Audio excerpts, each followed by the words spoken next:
एक बार एक छोटी सी बच्ची हाथ में मिट्टी की गुल्लक लेकर के भागती हुई एक दवाइयों की दुकान पर गई। वो काफी देर तक वहां पर खड़ी रही, लेकिन दुकानदार का ध्यान उसकी तरफ नहीं गया क्योंकि और भी बहुत सारे लोग खड़े हुए थे।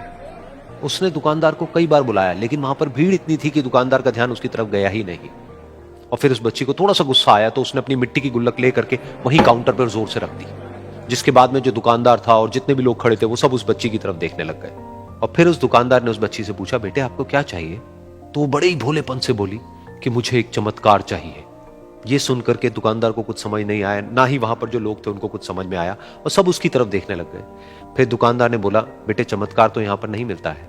तो बच्ची को लगा कि वो उससे झूठ बोल रहा है, तो बच्ची ने कहा कि मेरी गुल्लक में बहुत पैसे हैं, आप बताओ आपको कितने पैसे चाहिए, लेकिन मैं आज यहां से चमत्कार लेकर के ही जाऊंगी। तो वहीं काउंटर पे एक और आदमी खड़ा था, उसने उस बच्ची से पूछा कि बेटे क्यों चाहिए तुमको चमत्कार? तब उस बच्ची ने अपनी कहानी बताई कि अभी कुछ दिन पहले मेरे भाई के सर में बहुत तेज दर्द हुआ, तो मेरे पापा मम्मी उसको हॉस्पिटल ले गए। उसके बाद कई दिन तक मेरा भाई घर नहीं आया। तो मैंने कई बार अपने पापा से पूछा, लेकिन उन्होंने मुझे कुछ नहीं बताया।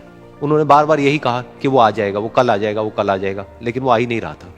तो मैंने देखा कि मम्मी रो रही है, और पापा मम्मी को कह रहे थे कि उसकी दवाइयों के लिए और उसके इलाज के लिए जितने पैसे चाहिए उतने मेरे पास में नहीं है, अब उसको कोई चमत्कार ही बचा सकता है। तब मुझे लगा कि अगर मेरे पापा के पास में इतने पैसे नहीं भी हैं तो क्या हुआ, मेरे पास में तो है। तो मैंने जितने भी पैसे जोड़ रखे हैं वो सारे लेकर के मैं इस दवाई की दुकान पर आई। फिर उस आदमी ने उस बच्ची से पूछा, कितने पैसे हैं तुम्हारे पास में? ये सुनते ही उस बच्ची ने अपनी गुल्लक उठाई, जमीन पर फेंकी और तोड़ दी, और पैसे गिनने लग गई। बाकी सब लोग खड़े होकर के उसको देख रहे थे। थोड़ी देर बाद उसने सारे पैसे अपने हाथ में इकट्ठे किए और बोली, मेरे पास में पूरे 19 रुपए हैं। वो जो आदमी वहां पर खड़ा था वो थोड़ा सा मुस्कुराया और बोला कि अरे तुम्हारे पास में तो पूरे पैसे हैं, इतने का ही तो आता है चमत्कार। ये सुनकर के वो बच्ची बहुत खुश हो गई और बोली कि चलो मैं आपको अपने पापा से मिलवाती हूं। बाद में पता लगा कि वो आदमी कोई आम आदमी नहीं था, बल्कि एक बहुत बड़ा न्यूरोसर्जन था, और उसने सिर्फ 19 रुपए में उसके भाई की सर्जरी करी, और कुछ ही दिन बाद वो ठीक होकर के घर वापस आ गया। फिर कुछ दिन बाद वो बच्ची, उसका भाई, उसके पापा, उसकी मम्मी चारों एक साथ बैठे हुए थे और बात कर रहे थे। तो उसकी मम्मी ने उसके पापा से पूछा कि अब तो बता दो ये चमत्कार आपने किया कैसे?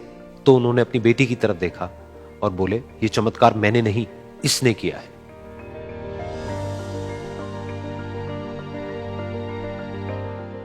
तो यहां पर एक बहुत बड़ी बात है जो हम उस छोटी सी बच्ची से सीख सकते हैं कि जिंदगी में कभी कभी ऐसा होता है कि हमको कोई रास्ता नजर नहीं आ रहा होता है और हम लोग हिम्मत हार जाते हैं। तब हमारे अंदर एक बच्चा होता है जो कोशिश करने से कभी भी पीछे नहीं हटता है।